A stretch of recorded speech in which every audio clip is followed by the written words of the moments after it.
Hello everyone, welcome to back my channel. I hope everyone is having a wonderful day. Before starting the video, please go ahead and hit the subscribe button and give this video a thumbs up. La Knight kicked off the first ever WWE SmackDown from Barcelona, Spain, and celebrated his United States Championship win. Jimmy Uso interrupted the champ and said that he wanted to challenge Knight for the title tonight. Solo Sikoa came out with Jacob Fatu and Tama Tonga and said that Jacob deserved the U.S. title shot more than anyone else. Solo called Jimmy the failure of the family, and Uso fired back and reminded Sikoa that he lost the Ula Fala to Roman Reigns. We got a brawl in the ring, and the Bloodline were dominating, but then Braun Strowman came out and evened the odds. Nick Aldis came out and called for a six-man tag match to kick off the show. The Bloodline were in control early on and isolated Jimmy in the ring, who took the hip attack from Solo. Uso took a beating but managed to make the tag to Knight before Fatu got some big moves on the champ. Knight got a takedown and hit the elbow drop before Fatu dodged the BFT. Back after a break on SmackDown, Knight took some headbutts from Jacob before coming back with a hip toss. Strowman came in off the tag and cleared the ring before hitting running tackles on the Bloodline at ringside. Jay and Knight hit dives to Solo and Fatu, while Tonga took the running power slam in the ring for the 3 count. After the match, Solo attacked Strowman, but Knight sent him into the crowd while Fatu took Jimmy out with a super kick. Strowman took a trio of moonsaults from Fatu before retreating with Tama Tonga. However, Fatu ran back to ringside and speared Braun through the barricades before SmackDown moved on. Triple H was announced for this year's Hall of Fame induction, along with Michelle McCool and Lex Luger. Jade Cargill was in an interview talking about Naomi attacking her and her feeling betrayed when Bianca teamed up with Naomi. Liv Morgan and Raquel Rodriguez came in to mock her before Jade challenged Liv to a match next week. Charlotte was in control early on and got some big chops before she was ejected from the ring by B-Fab. Flair got an inverted DDT before B-Fab drove her into the turnbuckles with a kick. B-Fab got some strikes in and got a big boot for a near fall before Charlotte came back with a kick and got the chop block before getting the figure 8 locked in. The officials rang the bell, but Flair refused to let go of the hold. Tiffany Stratton rushed the ring, and a brawl broke out as officials came out to separate them. Stratton managed to drag Flair out of the ring and unloaded on her before getting a dive off the steel steps. Charlotte got a dive of her own off the announce desk before the officials dragged them apart. Stratton took out all the officials with a moonsault to the floor before SmackDown moved on. The Miz was out next on SmackDown and said that Cody Rhodes should have accepted The Rock's offer before calling the undisputed WWE champ out to join him on Miz TV. The Miz got really angry because the crowd was singing along with Cody's entrance music, and the champ hit him with the crossroads in the ring. Cody got on the mic and said that the only one he wanted to talk to was John Cena, and asked him to meet him next week. Nakamura was backstage asking for a title rematch before Damian Priest came in. Shinsuke said something in Japanese, and Priest responded in Spanish before Nick Aldis booked a match between the two. We got a short tease for what looked like a masked superstar, possibly Phoenix from AEW. Damian was in control early on and got some big moves before Nakamura countered into a kick in the corner and got a diving knee from the ropes. Back after a break on SmackDown, Damian got an inverted chokeslam off a counter before hitting a vertical suplex. Priest got a springboard crossbody before the two traded submission holds. Drew McIntyre showed up at ringside and distracted Priest before Nakamura tried to get the roll-up. Priest countered the Kinshasa and hit the South of Heaven, but Drew attacked him in the ring, ending the match. We got a brawl between Priest and Drew before the latter jabbed his thumbs in Damian's eyes. Priest was down and Nakamura hit him with the Kinshasa for good measure before walking out. Drew unloaded on Priest and tossed him into the barricades before hitting him in the head with the top half of the steel steps. Drew was on his way out but came running back with the Claymore before stomping on Priest's head. Mello slapped Randy right off the bat and took a beatdown before being tossed into the ring post outside. Back in the ring, Randy missed the draping DDT and got the takedown, but Hayes fled the ring before he could hit the RKO. Mello missed nothing but net, but got a springboard DDT before taking a superplex from the Viper. Hayes countered the RKO and got the knee to the face, but Randy got the RKO off the counter before getting the win. Randy reached for a handshake, but Nolo shoved him aside before the Viper hit another RKO. Randy went for the punt kick, but Kevin Owens showed up and dragged Melo out of the ring. Randy chased after Owens, but the latter sent him into the ring post and ran away. We got another teaser for an upcoming superstar after a break on SmackDown. Gunther was out next and called out Axiom, one half of the NXT Tag Team Champions, calling him a national hero in Spain. Axiom is notably the first Spanish superstar to be signed by WWE. After some banter with the crowd, we headed for the following match. The two traded counters early on before Gunther wiped Axiom out with a big clothesline. Axiom was taking a beating in the corner but managed to take Gunther down with a missile dropkick. Gunther went for the vertical suplex, but Axiom reversed it and got a knee to the head.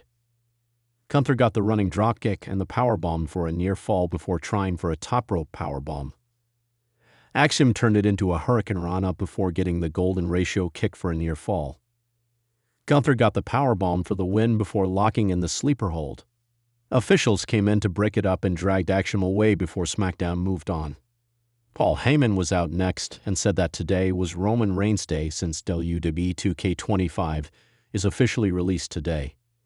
He said that CM Punk and Seth Rollins were unhappy about Roman being on the cover of the game and reminded them that they do not deserve a day in their name. Paul said he hates Seth Rollins' entrance theme and announced that Roman Reigns will be there next week on SmackDown in Italy. Jimmy Uso was backstage and Gunther told him that he should get Jay to call off his WrestleMania match so that the champ doesn't have to hurt Jay. Jimmy said that he won't do it since he knows that Jay will beat Gunther at WrestleMania. Ciampa was isolated early on, and the Profits were in control. Tags were made and Montez got a big dive on Gargano, who pushed him off the apron, dropping him on the barricades.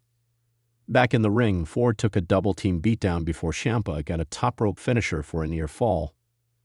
Ford countered the fairy tale ending and barely made the tag before Dawkins got Ciampa with a huge elbow and a kick to the face. Ford went for the 450 splash, but took knees to the gut before Dawkins wiped Ciampa out and tossed him over the barricades. Gargano took the double-team finisher, but Ciampa broke up the pin. Dawkins missed with a big swanton bomb and Ciampa, and Gargano got the fairy tale ending super kick combo for a near fall. They went for meat in the middle, but Gargano took out Ciampa by accident. Dawkins got the takedown on Gargano and Ford got the 450 splash for the win. The March 14, 2025 edition of WWE SmackDown was one for the history books, with unexpected twists, shocking title changes, and major confrontations that left fans buzzing all night long. With WrestleMania just around the corner, this episode set the stage for some incredible stories to unfold. Opening segment. Roman Reigns' dominance continues. The show opened with the tribal chief, Roman Reigns, alongside Paul Heyman, making their way to the ring. Reigns was once again adorned in his customary gold gear, his Universal Championship belt draped over his shoulder. The arena erupted with boos, but Roman soaked it all in, holding the title high as Heyman spoke on his behalf. Roman's reign is everlasting. Heyman bellowed. And there is no one who can even come close to standing in his way. No one. Not a single challenger. And certainly not someone like Seth Rollins or CM Punk, who think they can take what is rightfully his. Reigns took the mic, eyes scanning the crowd as they rained down jeers. Everyone keeps talking about the future of WWE. Let me remind you all who the future is. It's me. It's always been me, Reigns said confidently. But we have a problem. There are two names out there who think they deserve to be at the top, and neither of them is worthy. Seth Rollins, CM Punk, you both will be dealt with when the time is right. Until then, I'm going to sit back, enjoy my reign, and leave all of you wondering who will ever be able to stop me. The segment ended with a stare-down between Reigns and the entrance ramp, seemingly daring any challenger to come forward. Little did Roman know tonight would be anything but business as usual. Match 1. SmackDown Women's Championship. Charlotte Flair C. versus Asuka.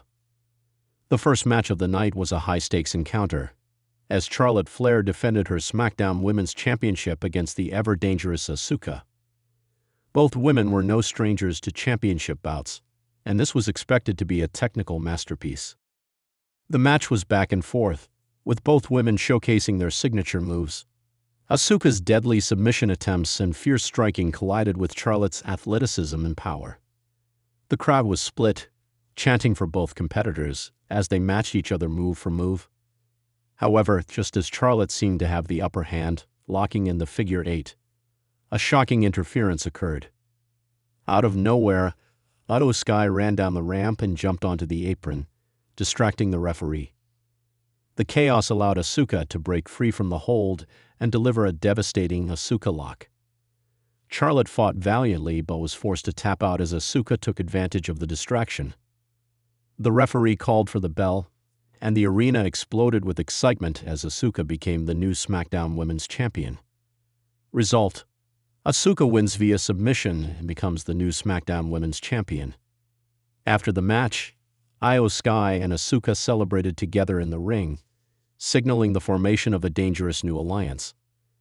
The duo made it clear that they were ready to dominate the women's division together. Backstage segment: Seth Rollins confronts Paul Heyman.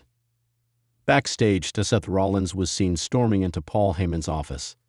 Heyman, who was caught off guard by Rollins' sudden appearance, stood up from his desk, trying to maintain his usual composure. "I've had enough of you and your tribal chief," Rollins spat, pacing around the office. Roman thinks he's untouchable, but what he doesn't understand is that I'm not just coming for the Universal title. I'm coming for his legacy. I'm going to end his reign, and I'm going to do it on the biggest stage of them all. Paul Heyman, always the smooth talker, stepped forward. "Seth, you are a brilliant talent, no doubt about that.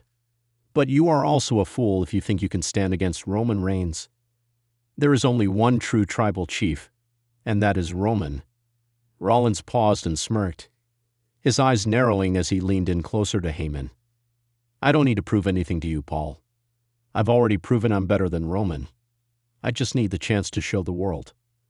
Tell Roman to keep that title warm for me because I'm coming." The camera cut back to the ring as tensions continued to rise. Match 2. Intercontinental Championship: Gunther C. versus Ricochet. The second match of the evening featured an explosive contest for the Intercontinental Championship, as the dominant Gunther put his title on the line against the high-flying Ricochet.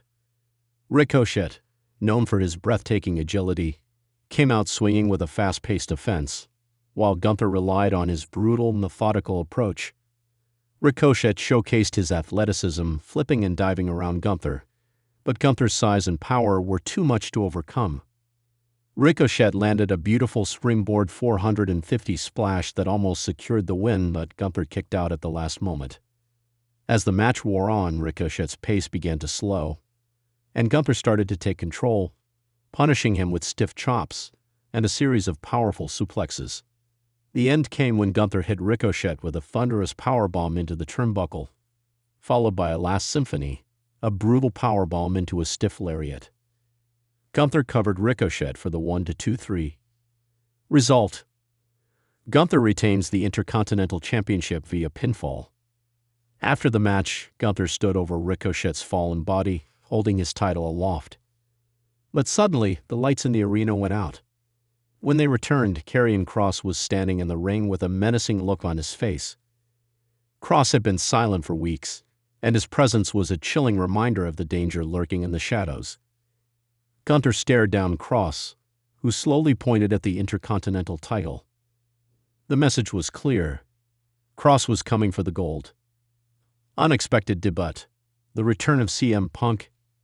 As the night continued, fans were treated to one of the most shocking moments in recent WWE history. The arena's lights went out again, and when they returned, a familiar tune hit the speakers: Cult of Personality. The crowd erupted as CM Punk made his long-awaited return to WWE. Punk walked down the ramp, soaking in the adoration from the fans, who had waited years to see him back in a WWE ring. He grabbed a microphone, his eyes flashing with intensity. I know you've all been waiting for this moment, Punk began, his voice resonating through the arena. For years I was told I'd never come back, that I was done with WWE. But I'm not done. I'm just getting started. The crowd chanted CM Punk as Punk continued. I've watched this company for years now, and I've seen so much talent rise and fall. But one thing I haven't seen, a real challenge for the top. Roman, Seth, you can talk all you want about being the face of WWE, but I'm here to show you what it really means to be the best in this business. Punk dropped the mic and stared into the camera, giving fans a glimpse of what was to come. The era of CM Punk had officially begun once again, and the world of WWE would never be the same. Main event: WWE SmackDown Tag Team Championship. The Usos versus The New Day. In the main event of the evening, the Usos defended their SmackDown Tag Team Championships against The New Day in what was a high-octane, all-out brawl.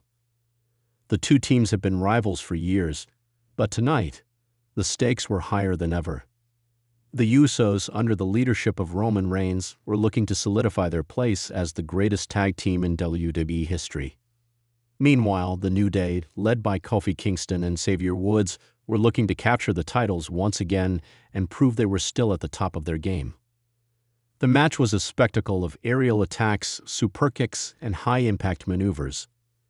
The New Day's teamwork was on display as they hit midnight hour on Jimmy Uso, but it only earned them a near fall. However, the tide turned when Solo Sikoa made his presence felt, interfering and pulling Kofi off the apron, allowing the Usos to hit the 1D on Xavier Woods for the victory. Result: the Usos retained the SmackDown Tag Team Championships via pinfall. After the match, the entire bloodline stood tall in the ring, with Roman Reigns watching from the back. But as the Usos celebrated, the arena suddenly went dark, and when the lights came back on, Edge was standing at the top of the ramp with a chair in hand. Edge, with a determined look on his face, pointed to the tag titles before making his way to the ring. The tension between the bloodline and the Rated R superstar was palpable, and it was clear that a showdown was in the works. Closing segment: the challenge is set. The night ended with a bang as Seth Rollins' music hit, and he made his way to the ring to a massive ovation. He was quickly followed by CM Punk, who walked to the ring with a purpose. The two stared down Roman Reigns, who appeared on the Tron, flanked by Paul Heyman and Solo Sikoa. "Are you two done yet?" Roman taunted. "You both think you're worthy of being at the top. Well, I've got news for you. You're not. But go ahead and try. You'll both fail, just like everyone else has." Rollins grabbed the mic. "Roman, we're not here for your approval. We're here to take your title. And if you want to fight, you've got one." Punk added, "And trust me, Roman, you don't want to face both of us. We'll tear you apart." With that, the show ended with a stare-off between Reigns, Rollins, and Punk. The stage was set for a historic showdown at WrestleMania, and the WWE Universe couldn't wait for what was next. Final thoughts. This edition of SmackDown was a roller coaster of emotion, with title changes, shocking returns, and an atmosphere full of anticipation for the future. With CM Punk's return, Seth Rollins' challenge to Roman Reigns, and new rivalries brewing, it's clear that WWE is gearing up for an unforgettable WrestleMania. The stakes are higher than ever, and the action is only getting started. Thanks for watching this video, and please subscribe our WWE official YouTube channel for more update news.